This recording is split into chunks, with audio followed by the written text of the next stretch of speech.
I don't know whether it's quarterly or what. I know you did mention it when you were talking, and I think you said it was not as important as maybe the pap smear or something like this. So I just want to get some further clarity on having that test.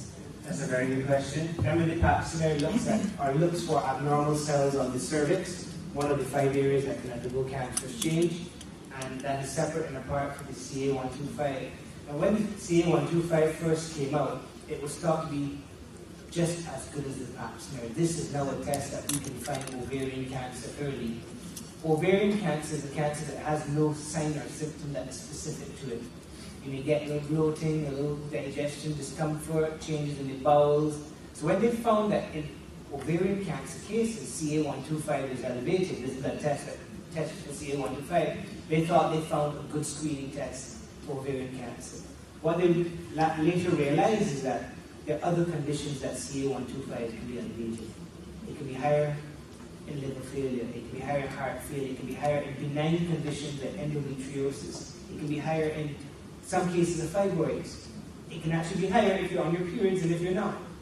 So even though it has some value, it actually has value when you find a cyst on the ovary.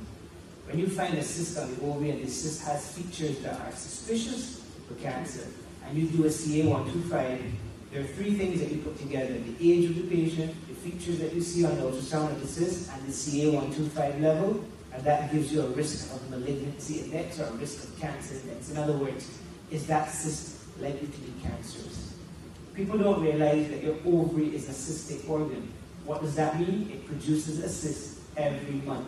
That cyst is what releases the egg. A cyst is just a fluid-filled cavity. So every month the ovary produces a cyst. A lot of women go and get an ultrasound and they come running to the doctor, they found a cyst.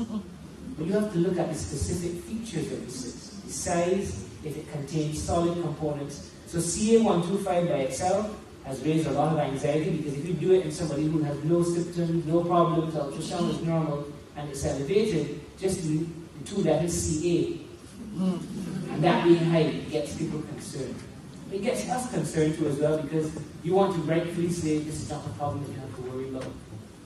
So we end up having to do further investigations. It may be CT scans or MRIs to say, well, this is more likely benign, and the CA125 is elevated for different reasons.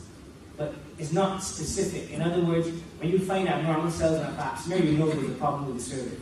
The CA125 is not a good screening test by itself.